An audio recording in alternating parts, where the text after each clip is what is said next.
Hello. So yeah, it's really cold right now, which is why I'm just sat here in a hoodie.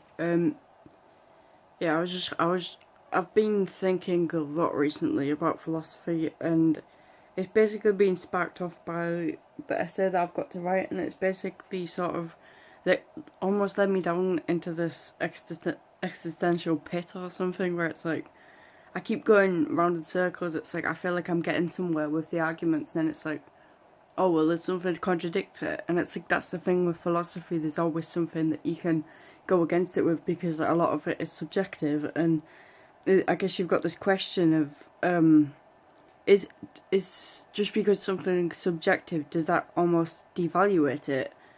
um and is objectivity perhaps better, or factual information better?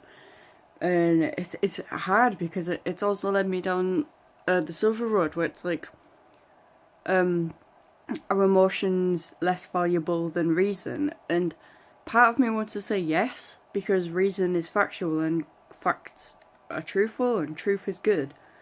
But it seems to leave out a part of the experience almost. Like emotions is a part of our being, and we can't just say, well, we're rational creatures, because, well, one, because not all of us are rational creatures, and two, because it leaves out the part about emotions. And emotions is such an important part of the human experience, whether that be positive emotions or negative emotions. Okay, so I think I'm gonna look at this in making ethical decisions, because that's relevant to my philosophy work at college at the minute. So are feelings better at deriving ethical conclusions, or perhaps is reason better? And maybe better is not the right word, but that's the one I'm trying to use. And basically, what I was thinking about earlier was, um, when I was thinking about it, I was trying to abolish the other one. So it's like, basically just focusing on one. However, I managed to criticize this because it's hypothetical. We can't necessarily have one without the other. Like, to be completely an emotional creature, that's to be pretty much just on the level of an animal, or a young child or a baby. So you're not much of a human at all. But then on the comparison, I was thinking, what about an emotionless creature, like one purely based on reason? And it's also like something automated or robotic, or another conclusion I came to was perhaps a psychopath. But I feel like psychopaths do feel emotion, but it's just not the kind of emotion we feel, and it's not for the same reasons. It's more like perhaps aggression, lots of anger, and yeah, maybe sexual feelings, but it's not. I don't exactly know, but I don't think it's you can't really compare the emotional mindset of a psychopath to the emotional mindset of a normal person. We'll call it that. Um, yeah, cause cause Kant, he was like, he saw ethical decision making as purely um a mathematical thing. It's like he sort of created a set of ethical rules with his categorical imperative. Uh, and we pretty much should always just follow these, and after that, it's just absolutist. And it's basically, I don't know if I can remember his the categorical imperative. It was act as a universal lawmaker in the kingdom of ends. Um,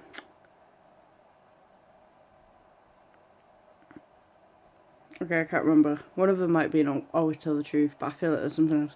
Yeah. So he was very absolutist. He said there's basically a set of moral laws that we have to abide by, and we should do so in all circumstances. But then again, can we really be that absolutist about reality, or do we sometimes have to look at the context before we make an ethical decision?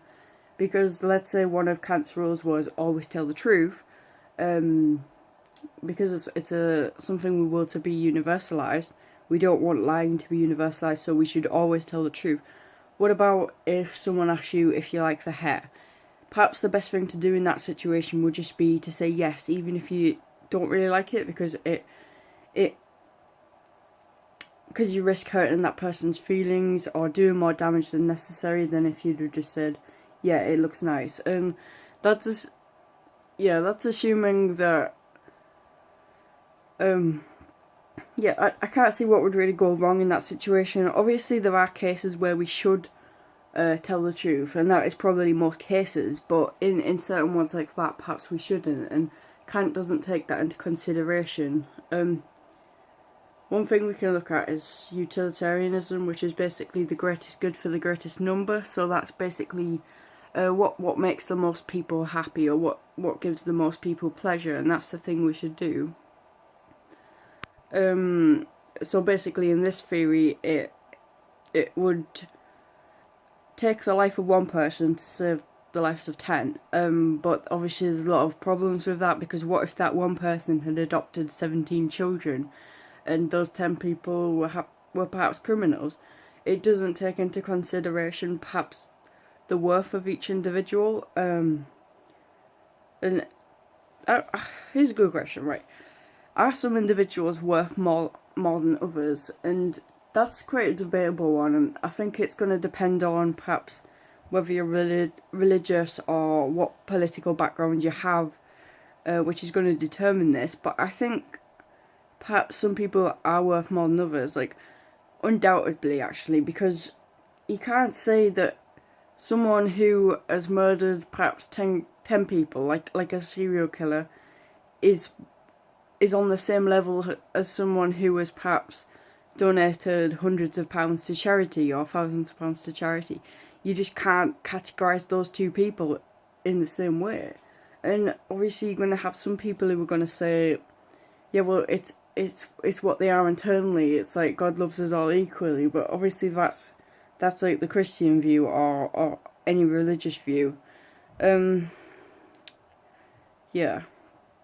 So I think some people maybe are worth more than others, and some people deserve to live more than others. Otherwise, yeah, it's like we have to be accountable for our actions, and perhaps our actions define us as people.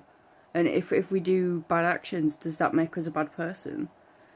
I think Aristotle said something along the lines of, we sort of create the person that we are through the actions that we take. So if we always do good, then eventually we get to a state where we actually become a good person. And that's quite a good thing, because it doesn't, like perhaps original sin with Augustine. He's basically like, okay, humans are cursed to original sin. We're always going to be, guilty for the sins of Adam and Eve, and yeah, it's not very conducive to reality. It's not very, it doesn't really give us any room for improvement, whereas Aristotle's really trying to provide us with a philosophy which can sort of help us to improve ourselves, almost like an extremely old age self-help book or something. That's pretty much what Aristotle's leaning at, and he's basically telling us to keep working on ourselves, keep being good, keep doing good until we can reach the state of eudaimonia, which is human flourishing.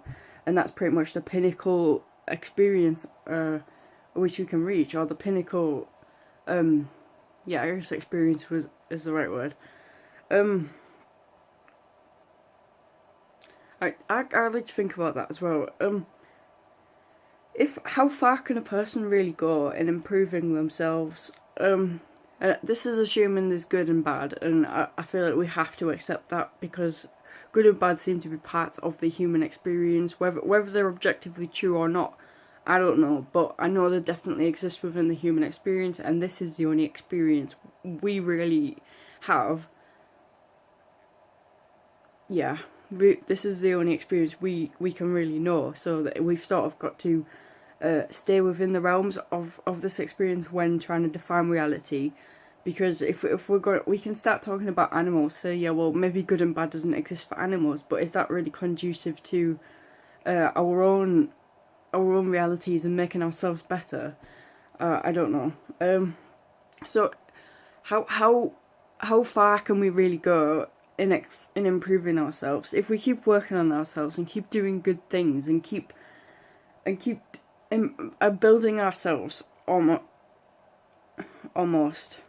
because I assume that we can build ourselves, because I feel like I'm a better person than I was maybe 5 years ago, because perhaps the self-work I've been doing, the way I just feel like I've changed.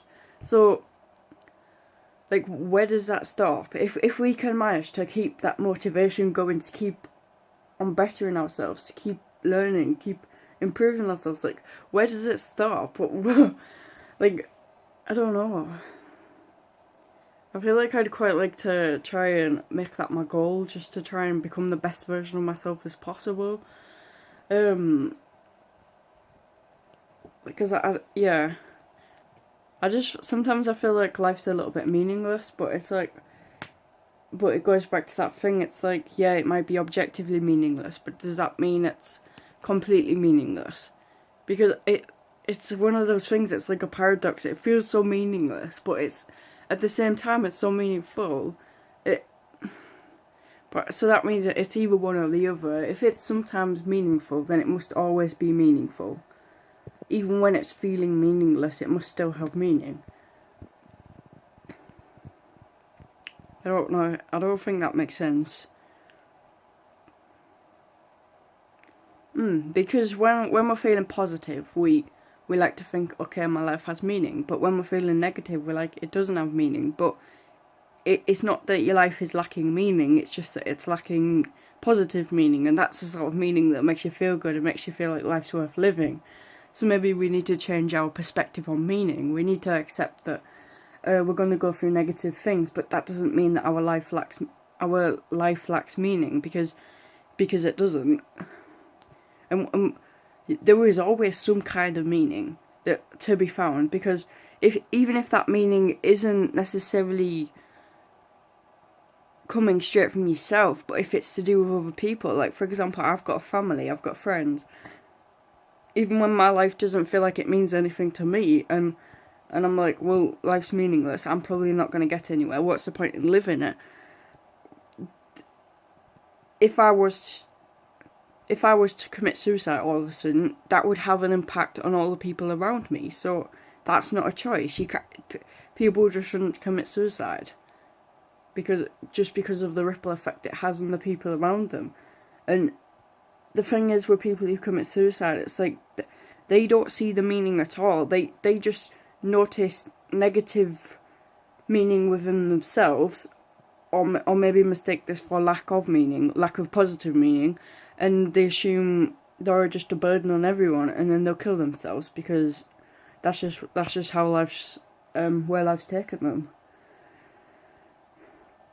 But it's just not a very practical thing to do, because it causes more pain than it cures, I guess. It might stop your pain, but is it really going to stop? It's just going to pass that pain on to other people. You can't just stop the pain. Yeah.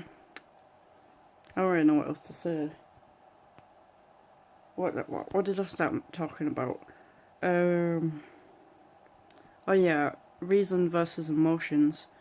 I know I never even really went into that topic much in the video, but which is kind of a shame, because I wanted to explore that a little bit. But yeah, okay, I can do a quick conclusion on that now, actually, because I sort of thought of one. It's like, you can't have one without the other. It's basically, we need reason to be people, and we need emotions to be people.